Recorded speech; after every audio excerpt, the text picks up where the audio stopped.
10th of October 1839. The expulsion of my dear Lord Melbourne from his position as my Prime Minister has not only left me in grief, but additionally has left me thinking. Perhaps the good members of Parliament were correct. Perhaps Lord Melbourne did have too great of an influence over me, and perhaps I have not had enough influence over myself. This I plan to rectify. Quite immediately. Oh, Sir John, Drina has been ever so miserable since she lost her dear Lord M. That is good for us. Now is the time to fill the role of mentor with someone useful. It is time we find our dear Majesty a husband. His Imperial Highness the Grand Duke Alexander Nikolaevich Romanov. Oh, goodness, Your Imperial Highness. You Russians have a most lively step. We live to live, my Duchess. How endearing. Did you know my dear Drina does so love to dance? I must find her before the evening is out. His Royal Highness George, Crown Prince of Hanover. Ah, Prince George. How is your father, the King of Hanover? Glad to be in Hanover. Unlike my unfortunate self. But of course! You know, I've heard the Queen is looking for a suitor. She's a bit pudgy. Yes, well, she has other attributes that might be appealing, such as being the Queen of England. I'll think about it. Ferdinand, Duke of Orleans. Bonjour, my sweet little Duke Ferdinand. Have I mentioned to you my Drina's intentions to marry? No, madame, you had not. But let me say, I am He's quite... Catholic. Au revoir, monsieur. Oh, Sir John, the Tsarevitch is such a lovely young gentleman, but a volatile heir. And Prince George is about as malleable as a boulder. We need other options. Yes, I do think so. What do we think of the Prince of Saxe-Coburg? Your Majesty, your guests are awaiting you in the ballroom. There are some rather handsome men eager to adorn your dance card. The level to which I am ambivalent to that fact has never before been matched in all of human history.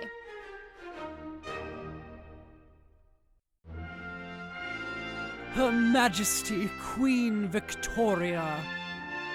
Ah, the beautiful Queen of England. Shall we dance? I suppose. It is lovely to see you again, Your Imperial Highness. And you, my Majesty. I hear tell you are looking for a consort. Oh, and from who did you hear tell? What a picture we would make. Two young royals at the top of the world. Me at the helm of mighty Russia. You leading little England. What a picture indeed. Yet I find lately I'm quite more fond of individual portraits. Cousin Victoria! Cousin George. If we share this dance, you aren't going to make me lift you, are you? I dare say I'm not even going to make you speak to me. Your Majesty, Oh, dear Ferdinand, how lovely to see you. I do not know if I'm allowed to be dancing with you this evening. This is not a room meant for Catholic men. Yes, well, this is not a room much meant for unspoken for queens either, it does seem. Your Majesty? Good heavens, Conroy! You are like a fly who cannot be squashed. I hear the Prince of Saxe-Coburg will be here this evening. He would be a suitable match for you. No? I hear Ireland is lovely this time of year. It would be a suitable place for you to exile yourself to. No? Another dance, Your Majesty. Oh, I really... Shall we finish our dance, Oh, Your dear Majesty? Ferdinand, Drina, do remember to save a dance for the Mamma, Prince of I am Saxe-Coburg. quite in the middle of something. Your Majesty. Your Majesty? Drina. My Majesty. Stop it! I have had enough of this who and what and when and where. Kindly, I'll remind you all that I'm not some Coburg brooding mare. I am the Queen of England, the sovereign of this land, and thus I declare that I shall not give my hand. After careful contemplation of my very sacred station, I have realized that I can lead this holy sovereign nation with purpose and with certainty that the Lord bestowed on me. Let the nation sing. God save the Queen. God save us, good God save I've not seen one happy union, not one happy marriage, to make me think such things can still be done. And what's the reason or the rhyme to be forced to share my time, when after all along the crown's already won? After tried and true reflection and to holy introspection, I find that your obsession with my hand is but deflection, to keep me stagnant in my place so you might rule the English race. Yet the people sing, God save the Queen. someone of everyone, choose anyone. I may not be the second Elizabeth in this kingdom, but I will gladly be the next Virgin Queen of England. This solitary burden I alone shall carry, and thus I declare that I shall never marry. Honestly, your majesty, how selfish can you be? Interesting that you should claim the selfish one is me. Or have you not yet realized, while putting me out to wife, that if God had wanted a man on the throne, he'd have kept the king alive? After countless conversations and your pointless devastation, I find I cannot trust a soul in my administration to act in the true interest of the monarch who they claim to love. So let the people sing and the bells of London ring, so all may know the Queen shall never. His Serene Highness Prince Albert of Saxe-Coburg.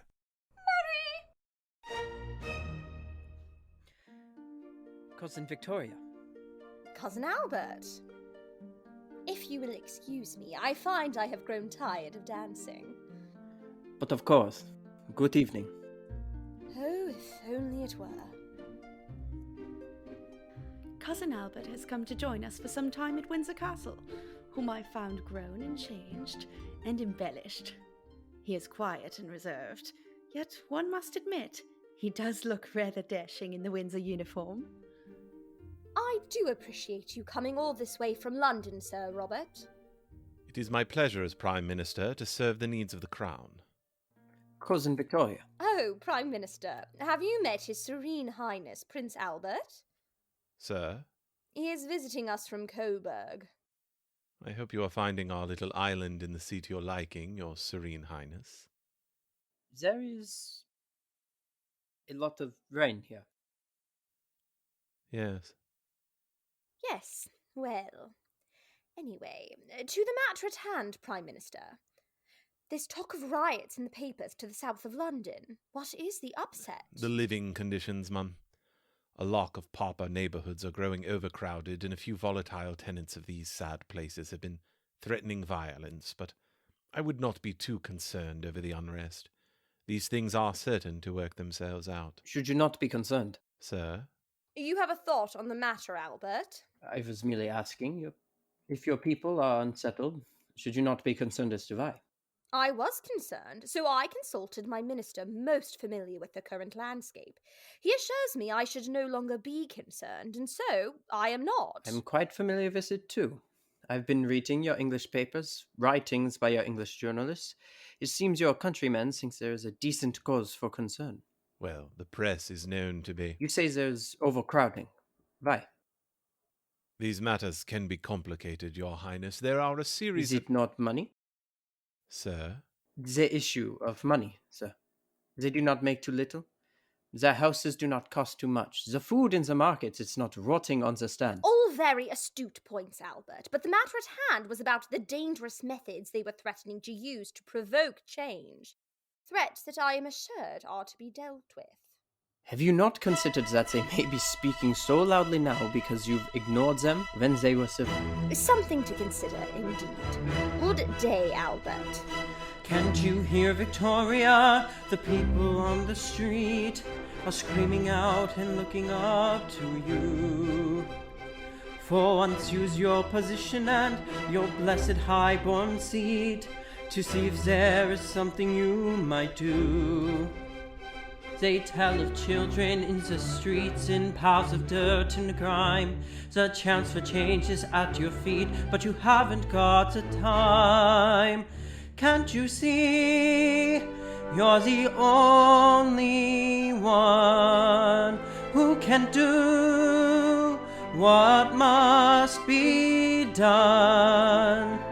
The people who adore you and come to bow before you are not just jewels to add to your crown.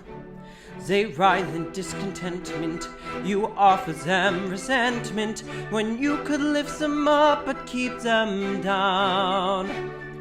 Can't you hear, Victoria? The people on the street are calling out and begging you to try.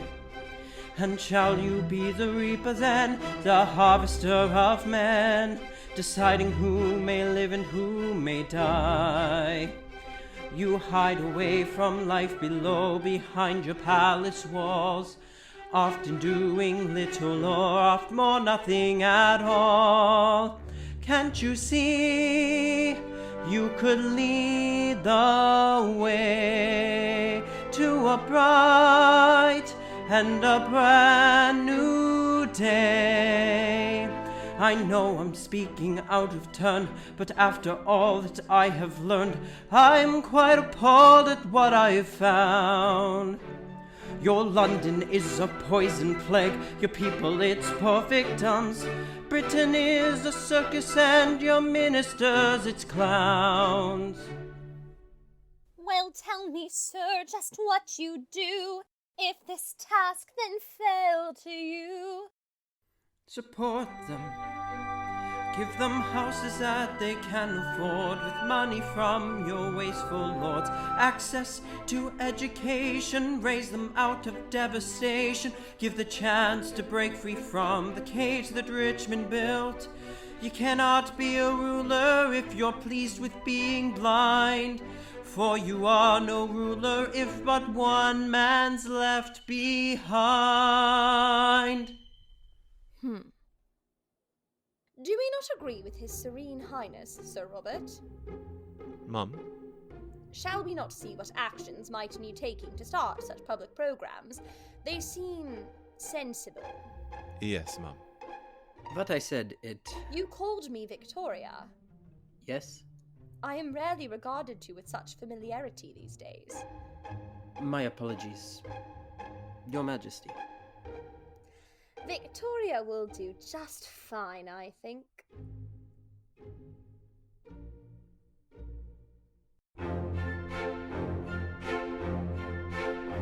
What a sensible, kind, and a goodly man! I blush that I know of the sort. But it's the charm of his countenance which I find most pleasing at court. Good Lord. Young infatuation. How droll. Oh, Bertie, give me that. Do you think she knew, when she was writing all that drivel, Knew what? that behind those large blue eyes, beautiful nose, and sweet mouth with fine teeth, oh, good heavens, mother, what was he, a horse? Bertie. Was a controlling, narcissistic megalomaniac who... They loved each other very much. They admired the shape of each other, Beatrice. Do not make it more than it was. I will make it exactly what it is. Love. Good Lord. Love that only took 5 days. 5 days to find, 5 days to understand, 5 days to know that it was love meant for a lifetime. You cannot fall in love in 5 days. You can barely learn someone's name in 5 days. Just because you have never learned to love your wife does not mean... Oh, do not dare make this about me. Does not mean that our mother and father did not have a quite opposite experience to your own. It must be so beautiful in that fairyland you have created. I have created nothing. Every word you read is her own. Yes, but what words will you leave out of your fantasy? Do you need something, Bertie, or have you simply come for your bi-weekly doling out of torment?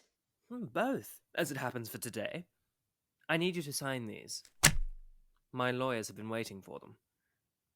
I know they have. Well, Mother always taught us it is rude to keep people waiting, so pop along now. I will not be signing them, Bertie. Beatrice. I cannot allow these alterations to Osborne House. Why? What good reason could you have? It was their home, Bertie. Our home. Buckingham Palace was the seat of the monarchy, but Osborne was the hearth of family. Ugh, Beatrice, do not try Mother's domestic rhetoric on me. You have already tossed away most of her belongings, and now you want to make the safest place in her world a military college? She loved the military. She thought their uniforms were terribly handsome. I will not do it, Bertie. What is wrong with me wanting to make Osborne useful? You aren't exactly occupying it, and your son does not want it. It may be mine by law, but it is not mine.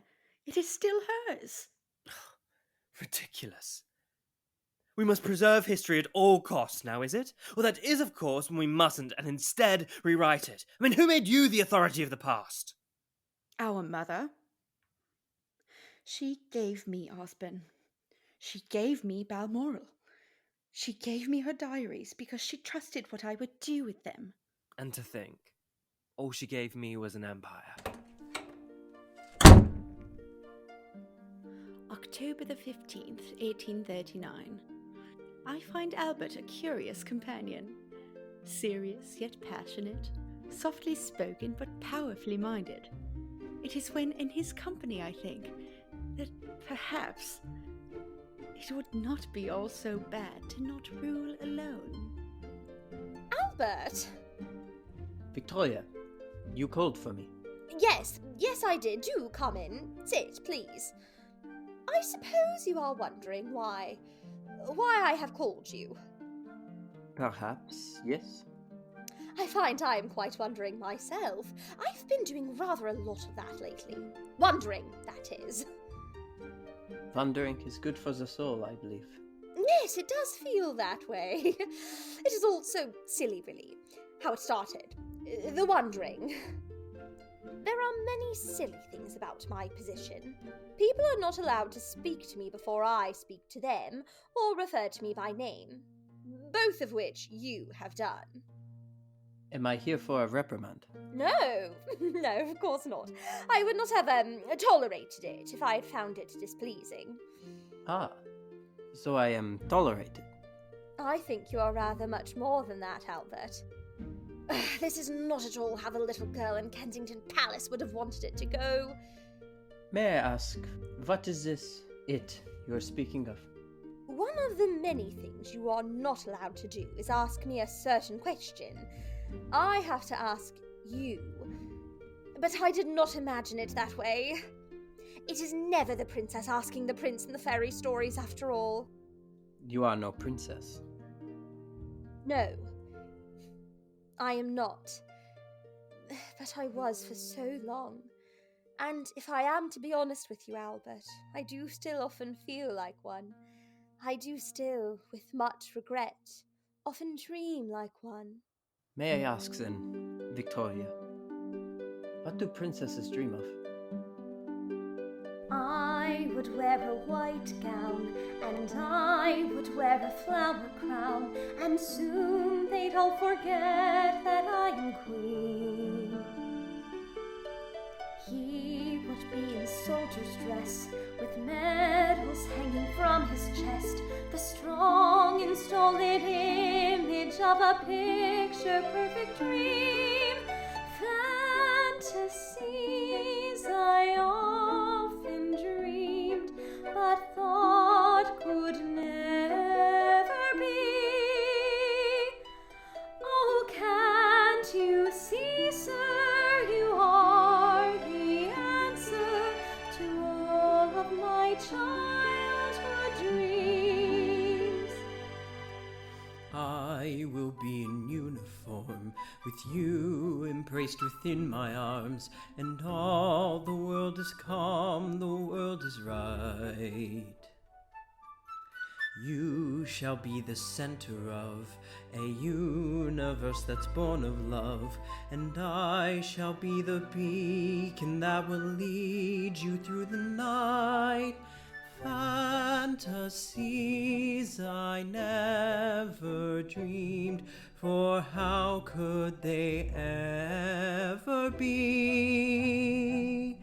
Oh, can't you see, dear, Now that you're here, I'm living my wildest dreams. Oh, the kingdom shall sing Gloria for Albert and Victoria, and we shall rise to their task. Oh, we listen to a nation as they sing in jubilation. But first I have still to ask. I must be honest with you, Albert. Ever since I rose to my position, I have been fighting to keep it. I fought my family, my conspirators. I have lost my dearest friends to this role. A role that I did not think was well matched with companionship. Albert, I so thought that I wished to do this alone. You do not wish this anymore. I wish many things, some that are compatible and contradictory all at once. Yet, in each wish, your name arises always. Is it childish to ask, sir, if you wish for me also? To be wished for may be childish, but to be childish is not altogether unbecoming. Oh, the kingdom shall sing Gloria for Albert and Victoria, and we shall rise to their task. Oh, we'll listen to a nation as they sing in jubilation. But first you have still to ask.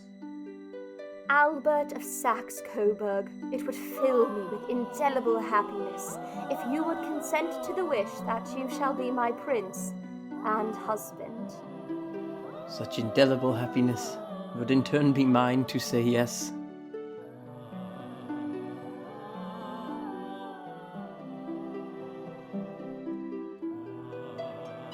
But this cannot be.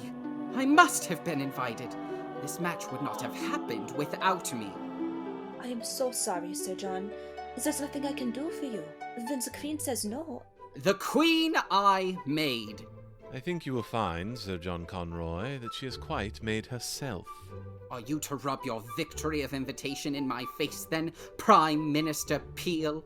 No, I think I shall instead pity you. Goodbye, Sir John. Oh, hear the sound of nations as they sing in jubilation, and all shall come to see. Oh, the kingdom shall sing Gloria for Albert and Victoria. And may God bless. May God bless.